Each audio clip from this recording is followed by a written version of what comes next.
Suspense.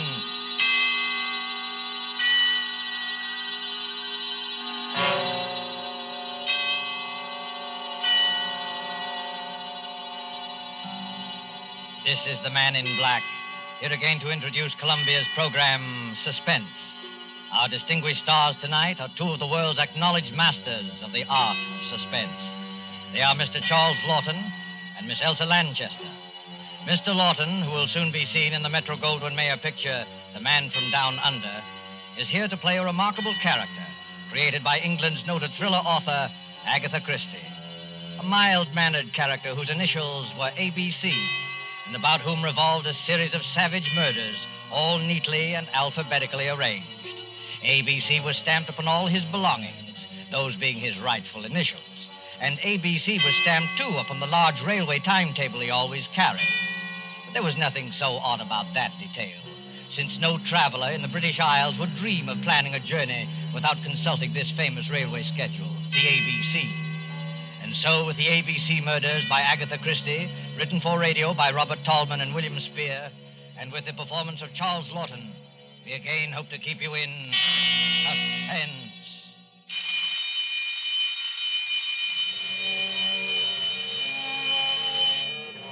When the time for closing bell rang in the public library, Alexander Bonaparte Cust started, picked up his battered briefcase with the almost faded initials ABC, closed the book he had been reading, and shuffled over to the librarian's desk.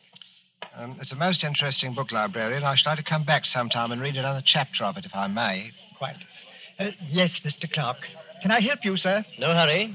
Well, I'll be going along now. Thank you. Rum little chap, that. What do you think he was reading? Studies in epileptic somnambulism. Medical stuff, eh? Oh, I say, the little fellow left his briefcase. I'll catch him at the door.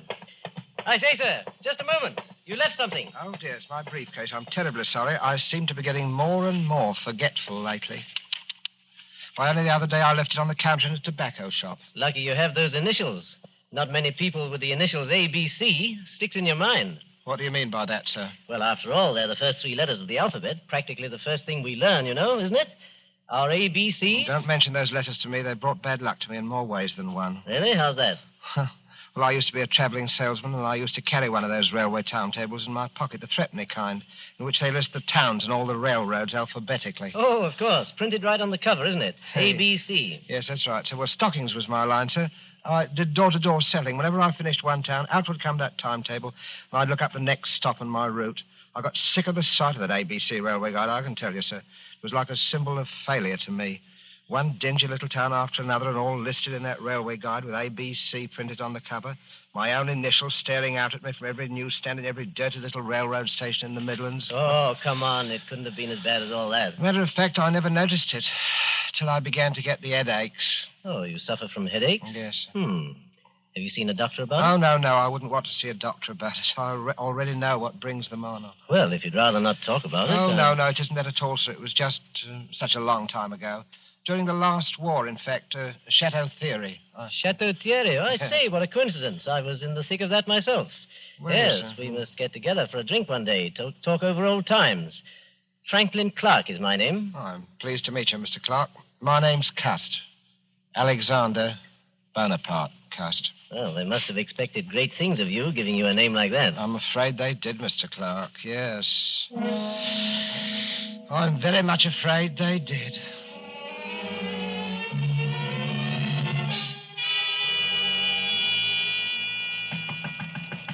Mr. Cust.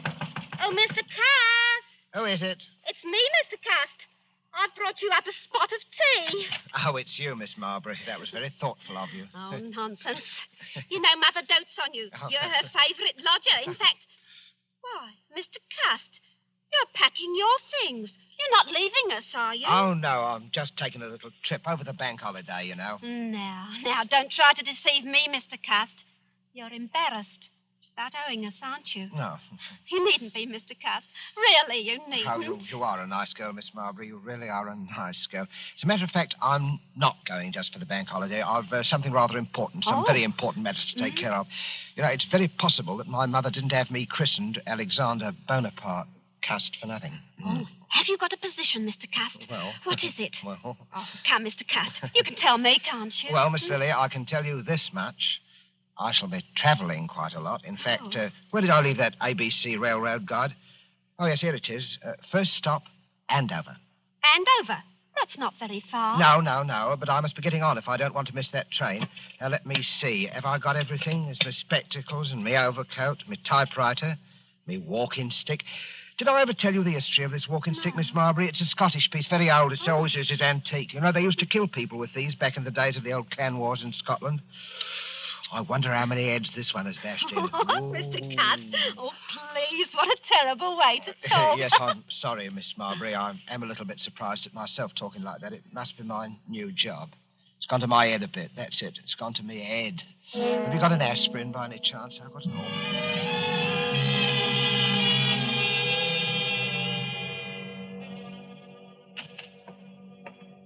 Yes, gentlemen? What'll it be? Packet of goldflakes for me. Yes, sir. And the other gentleman? 3 Havanas, the shilling cigars. Havanas? You gentlemen must be up from London. That's right. Is that your name on the window of this shop? That's right, sir. Olivia Asher. Been in business right here in Andover and right here in St. Andrew's Place for 20 years. All A's. Andover, St. Andrew's Place, and Asher. Funny, ain't it? Never so much as crossed my mind before. Well, Mrs. Asher, we're from Scotland Yard. We have reason to believe there may be a homicidal maniac at large in Andover. God, blimey. We don't want to frighten you, Mrs. Asher. For all we know, this may be just a practical joke. You see, we received an anonymous letter, typewritten, and signed ABC. ABC? This murderer, if there's anything in his story, is planning a series of murders. His mania seems to be centered on the alphabet. If he follows his plan through, his first murder will be committed in Andover, and the victim will be a person whose name begins with an A. The Lord help me, sir. You don't think... We don't think anything. Scotland Yard has taken its precautions. Oh, a woman takes a terrible chance. There's probably nothing to be alarmed about, but it won't hurt to keep a sharp lookout. Who's next on your list, Mackenzie? Next is Arthur Atwood. All right. Let's be on our way, then. Good day, madam. Don't worry. Thank you, sir. And good day to you, sir. A murdering lunatic in Andover, of all places. Yes, sir. What'll it be for you, sir? These? That'll be 1 and 6, sir. I said that'll be... Oh, no! 6:30 newspaper, sensation, homicidal maniac in Andover, alphabet murderer destroyed next at Bexhill, latest on ABC. Oh, boy, let me have one of those. Oh, yes, a news standard, sir. Both. Here you are. Oh, thank you, sir. 6:30 newspaper, sensation. Nasty business, eh, mister? Oh, yes, very, very. You never know with lunatics. They don't always look bomber, you know. Sometimes they look the same as you on me. Eh? Yes, I suppose they do. Oh, it's a fact. Sometimes it's the war unhinged them. Never been right since. Yes, I expect you're right. You know, I don't hold with wars. I hope this will be the last. You don't hold with wars, eh? Well, young man, I don't hold with plague and sleeping sickness and famine and cancer, but they happen all the same. And murder happens all the same. They can't prevent them. Well, I'm sorry, sir. I expect you had a rocky time of it in the last one, eh? Yes, my poor head's never been the same since. I get terrible headaches. Oh? Well, I'm sorry about that, sir. Sometimes I hardly know what I'm doing. You don't say. I forget things. You know, for instance, I could have sworn I had an ABC railway guide in my pocket an hour ago. Do you know they found one of them ABC railway guides on the poor tobacconist lady that he murdered? Oh. Him. ABC, whoever he is. Maybe he don't know himself. Ever stop to think of that? Maybe he's so bum he don't remember. I wonder. Bexhill, did he say Bexhill? That's my train. Well, goodbye, young man. Goodbye. 6:30 newspaper, sensation, homicidal lunatic to strike again. Police tracing typewriter on which murder notes were written. To strike at Bexhill, latest on ABC, alphabet murderer.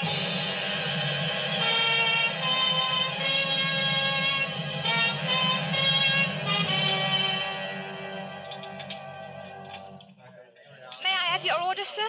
Well, I don't think I'll have the ham. I had ham for breakfast. Yes, I think I'll have the mutton pie. 1 mutton pie. Yes, sir. What's the matter with you? You're trembling, young woman. Is something wrong? Oh, sir, if you only knew.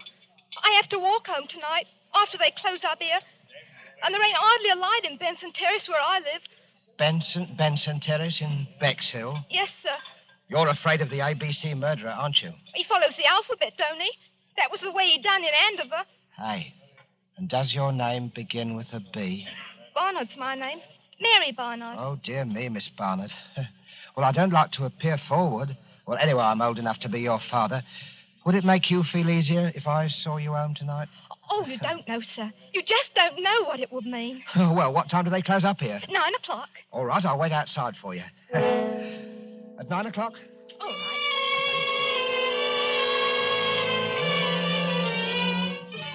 Ladies, waitress brutally murdered in Bexhill. ABC strikes again. Here you are, sir. Scotland Yard receives third murder note.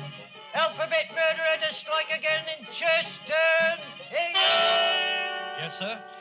Third class, single, to Cheston.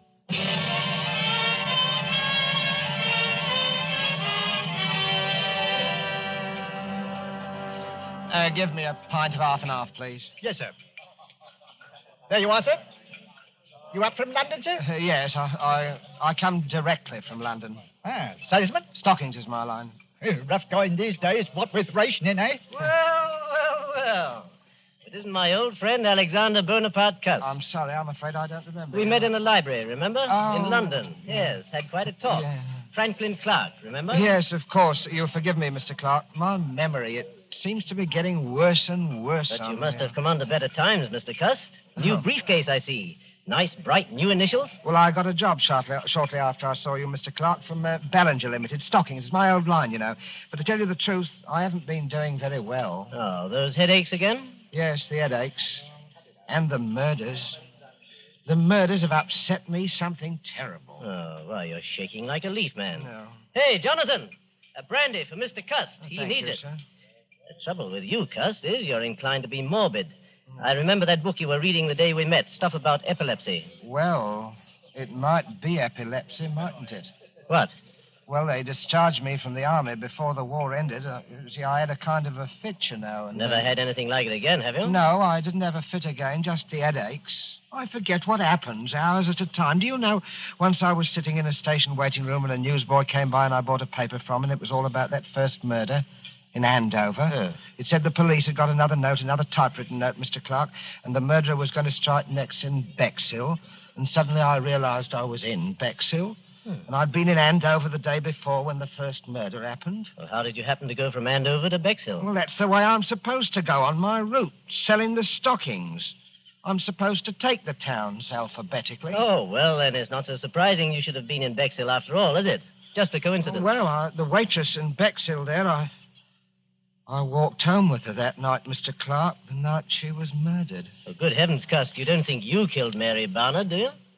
I don't know, Mr. Clark. It said in that book that people who have had epileptic fits often do things and don't remember them. They even commit crimes. I said good night to her, and after that, I don't know what happened. The notes, those typewritten notes. Wouldn't you have remembered if you'd written them? I don't know. Well, now, I know a little something about psychology myself, Cust.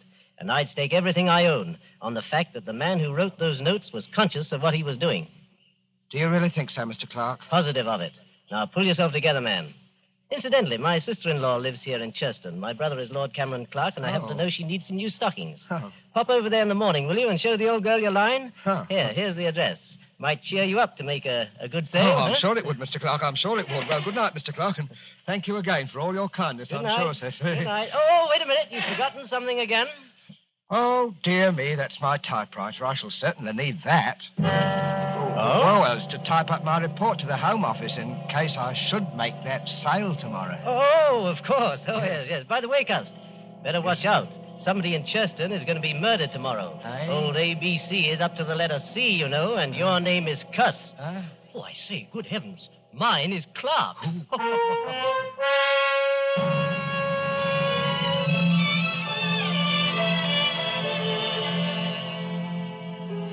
Well, thank you again for your generous order, Lady Clark. I hope you'll be pleased. This line of woolen lined stockings is one of Ballinger's best buys right now, Lady Clark. My brother-in-law told me that you'd had some unfortunate times lately, Mr. Cust. Yes. But I really did need the stockings, and I should be Hello so again, Cuz. Hello, I've sir. been stuffing myself with bacon and eggs. Make a sale, old boy? Oh, yes, Mr. Clark. Thank you very much. Good, good. Louise is filthy with money, and her ladyship's legs are in constant need of recovering. Oh, I wouldn't say that, Yes, sir. really. She wanted the stockings. Well, thank you very much, my lady. I hope I shall have the privilege of serving you again next year. Goodbye, Mr. Cust, and good luck. Cheerio, Cuz. Such a nice little man, Franklin. He's a bit off his nut, I'm afraid. Last night he tried to convince me that he was the ABC murderer. His initials, you know. He has minor lapses of memory. That little man a murderer? Oh, really, Franklin? Good Lord, what was that? Where's the maid? Where's that girl? What's going on? In the master's bedroom, milady. You better go with her, Mr. Franklin. Brothers, whatever are you doing here? Oh, milady, the master, Lord Clark, is being murdered. Stabbed with a knife. He's all over blood. Murder? Oh. Good heavens. Why, look there on the floor. A railway guide, an ABC. Take me out of here, Franklin. Oh, Louise, I'm sorry you had to see this. Oh, Cameron. My poor Cameron. Who never made an enemy in his life. The man who did this was a maniac. And I'm afraid I know who he is. He always carried a walking stick with a heavy carved handle. That's how the other murders were committed, with a heavy stick. But he wasn't carrying his stick today. Must have grabbed a knife up there somewhere to kill Cameron with. But when? Were you with him every minute? Well, I went upstairs to get my checkbook. It took me a little while to find it. That gave Cust his opening. Oh, to think that all that time. Oh, no. No, I'll never forgive myself, No, Franklin. none of that now, Louise. The important thing now is to stop him before he can commit another murder. But what are you going to do, Franklin? I'm going to the police and see if they'll let me help. Let's have a look at this ABC railway guide he left beside Fort Cameron. Look here. All checked. See there? Andover, Bexhill, Churston. Each with a check mark after it. No. Oh, where's the next one? Ah, see? See London. He's through with ABC, he's gone home, and I'm going after him.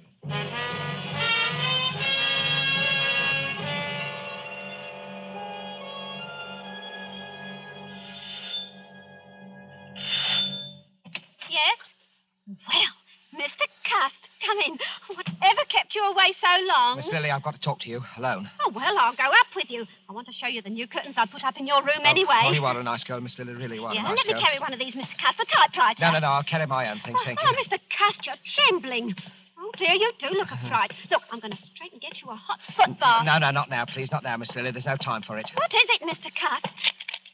Close the door and lock it. Are you in some trouble, Mr. Cust? I'm in terrible trouble, Miss Lily. I want you to hear the story first from me. You're the only one who has ever been my friend. Oh, I've had a lonely life, Miss Lily. Oh, poor Mr. Cust. Poor Mr. Cust. That's what they always say about me. Poor Mr. Cust. I thought you were Oh, different. don't take on so, Mr. Cust. It was only a manner Oh, of speaking. you don't need to worry. I'm all right now. I never get 2 spells in one day. Spells? Mr. Cust, I don't understand. What Well, you heard of the ABC murders? Shocking affairs. But, Mr. Cust, why Miss are you Lily, saying the to... police will be here at any minute. Please let me finish. I don't want you to think harshly of me, Miss Lily. I didn't plan it ahead. My instructions told me where to go. Some people can't help what they do. There are diseases. Epilepsy, for instance. You do things you don't remember. You commit crimes. I'm like that. Oh, Mr. Cust, I can't believe it. When I was a child, Miss Lily, they used to badger me about my name. My mother worshipped strength. She named me after the strongest people she knew about in history. Alexander and Bonaparte. But nobody ever called me by those names. They called me ABC. ABC. I used to dream I was boiling in a kettle of alphabet soup. I was a terrible disappointment to my mother. Mr. Cust, you're unsettled and tired. You've got to hear me out, Miss Lily. Oh, You've help! got... My Now, arm! listen to me, You're Miss Lily. hurting me, Mr. Cust. I could have been a hero once in the army in the last war. I was happy. I could have made something of myself. Then I started getting the Let me headache. go, Mr. You must hear me out, Miss Lily. I started forgetting things after they discharged me from the army. Shock, they called it. I used to have dreams. I was a great ruler. The destiny of men was in my hands. I had the power over them of life and death. Let me go. Oh, please let me go. First, there was Andover, that tobacconist. I can't even remember what she looked like. Then there was Bexhill. I walked home with a waitress from the station restaurant. She was murdered, too. In Cheston, I sold a dozen pair of stockings to a lady, and while she was upstairs getting her checkbook, her husband was murdered on the floor where I was waiting. And now I've come back here. Maybe the alphabet charm is over. Or is it? This is London. L. Your name is Lily. Are you trying to frighten me, Mr. Cust? I am trying to convince you. You, murderer? I'd as soon believe it as my own mother. What about this? Look at it. Oh, no. Look closely at it. I found it in my briefcase when I came on the train, Miss Lily. This knife murdered a man in Churston just 3 hours ago.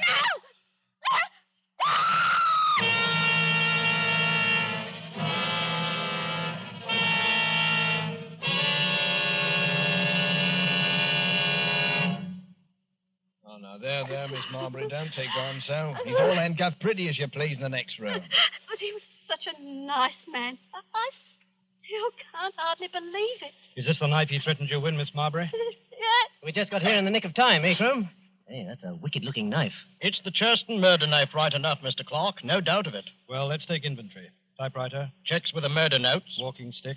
Same markings as on the heads of the first victims. And the psychiatrist's report says the murders were premeditated and the notes could not possibly have been written except by a person who was conscious and in his right mind. Well, that breaks down any idea Cust may have had of entering an insanity plea. Right.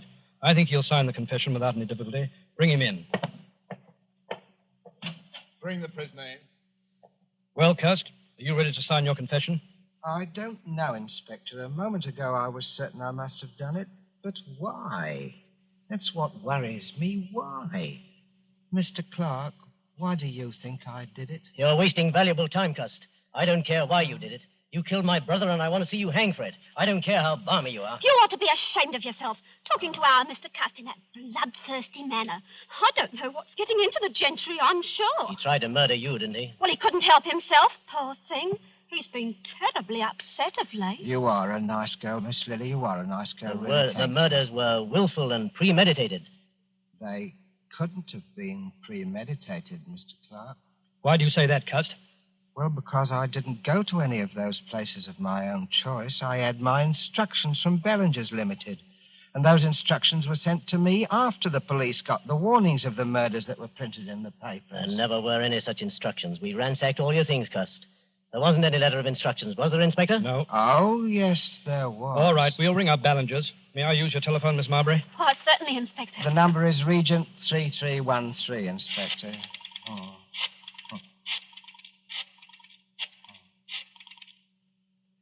Ballinger's, are you there? Put me on to personnel. Oh, Mac, start packing those exhibits, will you? Oh, right, sir. Crome speaking, Scotland Yard. But what day did you employ a commercial traveler named Alexander Bonaparte Cust? No, Cust. A.B. Cust. Initials A.B.C. Yes? Never employed by you. You're absolutely certain? Did you send a man to Andover or Bexhill last week?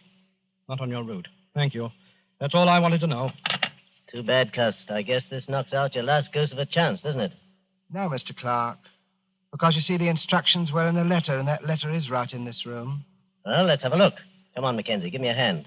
Let's go through these things again. It won't do you any good to look there, Mr. Clark. I have the letter. Would you like to see it, Mr. Crome? It's here. Well, I'll be... Where did you get that? It wasn't on him, Inspector. I'll swear to that. Where did you have this hidden? Well, Inspector, it isn't generally known, but I do wear a small hairpiece. Not out of vanity, mind you. I find it necessary for the business. Let's see that letter. Oh, gladly. Dear Mr. Cust, enclosed find advance. Typewriter is being posted today. You will... What a lot of nonsense, Inspector. Look at the typeface of that letter. It's obviously written on Cust's typewriter. Yes, that's right, Mr. Clark. And the man who wrote that letter was the murderer. Cool as you like, he sent the typewriter to me and instructions on one of Ballinger's letterheads and the money and everything else. What kind of stunt are you trying to pull here, Cust? No stunt. It's just that when you made that telephone call, Inspector, and Ballinger said I'd never worked for them, I knew that the typewriter must have been sent to me by the murderer. And the more I thought about it, the more it seemed to me that the murderer must be Mr. Clark. What? Why, this is too utterly fantastic, Inspector. Really, Well, the murderer would have to had to know something about me. Something I'd never confided to anyone but to Mr. Clark about my headaches. I'd been reading a book in the public library, Inspector, a book on epilepsy, and it seemed to me that what I suffered during the last war might have been epilepsy. And it was on my mind, see? It said that epileptics might commit crimes and not remember them under certain conditions. Without that to go on, the murderer couldn't possibly have pinned the crime on me. That works two ways, Cust. You might have told me that story deliberately. just so you could cook up this story now. Well, I couldn't cook up your fingerprints, Mr. Clark. And I'll wager anything. Your fingerprints are on that letter. Oh, come now, really. Well, that's easily settled. We can do it right here. Won't take a moment. Take a set of Mr. Clark's fingerprints, Mackenzie. You examine the prints in the letter meantime. Right, Inspector. Just press your fingers down firmly on this ink pad, Mr. Clark. What is it, Mr. Clark? It's quite simple, really. Yes, it's so simple it isn't even necessary. I'm afraid this is necessary, Mr. Clark. Only a matter of routine, you know. But... I tell you it isn't necessary because Cust is right. I am the murderer. You? But wait, then you killed your brother Cameron Clark so that you would inherit the estate? Yes, exactly. But the others, the A and B murders in Andover and Bexhill and... I committed them, all of them. Yes, but... Come now, gentlemen, surely you'll give me credit for thinking this thing through. If only my brother, Lord Clark, had been murdered, I, being the only heir, would have had a lot of explaining to do. So I invented my own little crime wave to make it appear as though he were just one of the victims of a homicidal maniac. And I must say, it almost came off, thanks to the unknowing cooperation of Mr. Cust here. Thank you just the same, Mr. Cust. You're very welcome. Oh, Mr. Cuss, I knew you couldn't be a murderer. Not really. Oh, you are a nice girl, Miss Lily. Really, you are a About nice those headaches, girl. Mr. Cuss, why don't you go to an oculist? Those headaches. Maybe you just need a new pair of glasses. I think I'll do that, Miss Lily. Do you really think... Of course, I'll wager that's what's been the trouble with me all along. You know, you need someone to take care of you. Oh, I do, Miss Lily. I do, really. If only you... Oh, but no, you couldn't ever think What, Mr. Cuss? Well, I mean, Miss Lily, I was just thinking it would be really too much to ask anyone. Mrs. Alexander Bonaparte Cust. But when we're married, please don't wear that toupee. It's very conspicuous. Oh, you are a nice girl, Miss Lily. Really, you are. I do hope people won't call you Mrs. ABC.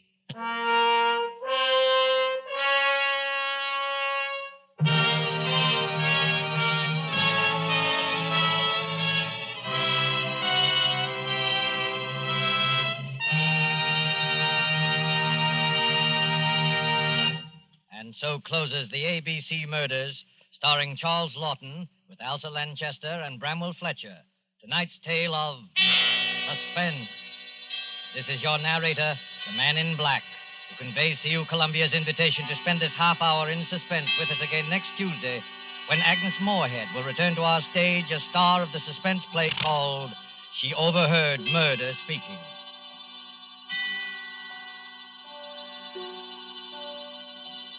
Producer of these broadcasts is William Spear, who with Ted Bliss, the director, Lud Gluskin and Lucian Mahowick, conductor and composer, and Robert Tolman, the radio author, collaborated on tonight's Suspense.